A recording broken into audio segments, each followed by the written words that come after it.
سلام دوستای عزیزم، به ریتم آشپزی خیلی خیلی خوش اومدید.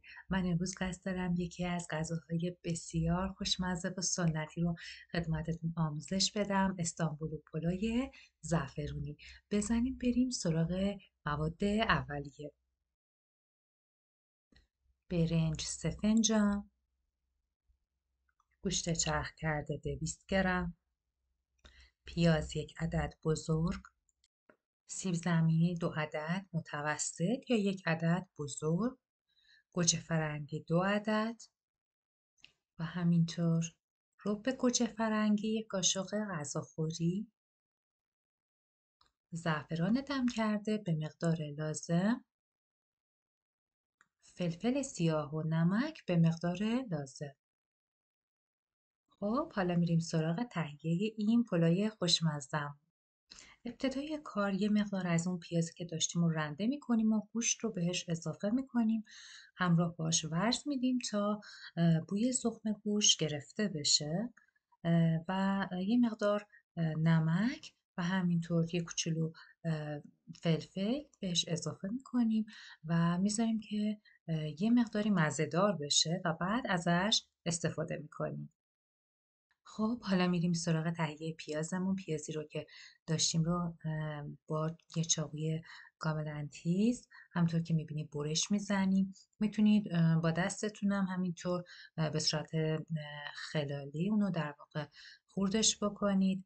هرچقدر پیاز نازک باشه موقع سرخ کردن خیلی خوب در میاد و برای این پلو خیلی عالی میشه. همین حد خیلی هم عالی و ایدئال هستش. خب حالا میریم سراغ خورد کردن سیب زمینیامون. سیب زمینیایی که داشتیم به صورت کیوب های تقریبا درشت کاتشون میزنیم، همین حد که توی تصویر ملاحظه میکنید.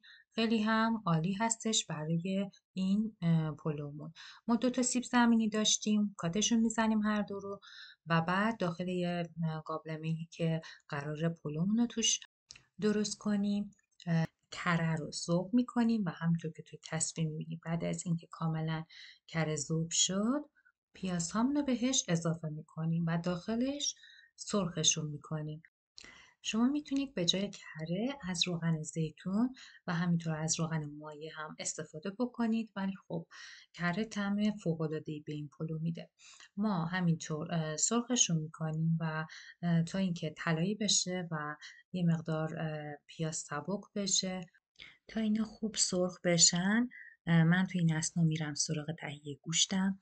داخل یه تابه کره ریختم و گوشت چرخ کرده که از قبل مزه‌دار کرده بودم و بهش اضافه کردم و سعی میکنم داخلش یه مقدار تفت بدم تا رنگ گوشت عوض بشه و داخل کره به خوبی سرخ بشه. همونطور که میبینید کاملا تغییر رنگ داده و الان وقتشه که من زعفرون و همینطور رو به گوجه فرنگی بهش اضافه بکنم تا رنگ و مزه ایدئال رو به دست بیاره و بعد میذارمش کنار تا موقعی که میخوام پلومو در واقع سرو کنم ازش استفاده بکنم.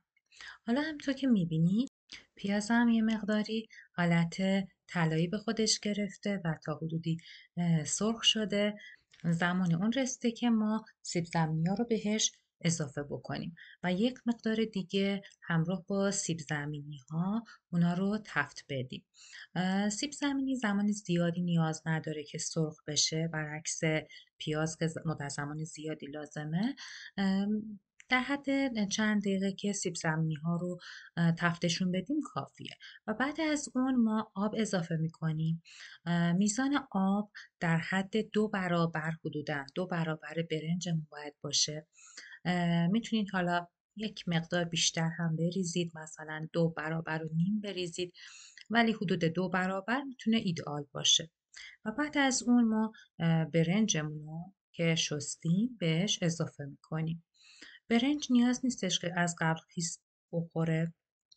برای این پلو در حد همون که بشوریمش کافیه. ما 3 فنجان برنج داشتیم.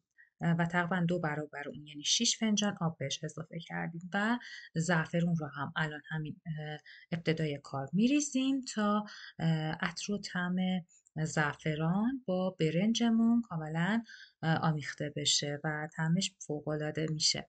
خب نمکمون رو اضافه میکنیم. نمک رو هم همین ابتدای کار میزنیم تا همه پلو خوش نمک بشه. توجه داشته باشید که این پلو نسبت به پلوهای دیگه که با آب نمک از قبل خیس میخورن به نمک بیشتری احتیاج داره. خب حالا میذاریم که بپزه و در این اثنا میاییم سراغ خرد کردن گوجه فرنگیامون. گوجه فرنگی که داشتیم رو همین اندازه که توی تصویر ملاحظه میکنید من خردشون میکنم و بعد به در واقع ظرف پلوم اضافه میکنم. ببینید بعد از اینکه حدود 20 دقیقه گذشت من اینا رو اضافه میکنم تا زیاد له نشن. خب میذاریم بپزه و بعد حدوداً 35 دقیقه همونطور که میبینید برنج رو برمیداریم نگاه میکنیم به این حد که ریسته باشه و نرم باشه ما میذاریم اینو برای دم کشیدن. موقع دم کشیدن دما رو خیلی خیلی پایین میاریم، بسیار پایین میاریم، یا اگه خواستین از شعله پخش کن استفاده بکنین تا دما خیلی پایین باشه و بعد از اون حدود 10-15 دقیقه زمان لازمه تا استانبولی پلومون آماده بشه و دم بکشه. خب دوستان یه نکته بگم در رابطه با آبی که ما اضافه میکنیم به استانبولی پلو. این آب باید به اندازه باشه. گفتم همون ابتدای کار حدود 2 الی 2.5 برابر مقدار برنج باشه، چون اگه بیشتر باشه باعث شفته شدنش میشه. خب همطور که میبینید نزدیکای این که دیگه میخواد دم بکشه ما کره رو هم بهش اضافه میکنیم و الان دیگه تموم شد، آماده است. بله به به، بسیار خوشاب و رنگ و زیبا شده. استانبولی پلوی زعفرونیمون خیلی خوشاب و رنگ شده. خب استانبولی پلو جزو اون پلوهای بسیار پرطرفداره و من خودمم واقعا عاشقشم. هفته چند بارم بخورم ازش سیر نمیشم هیچ وقت.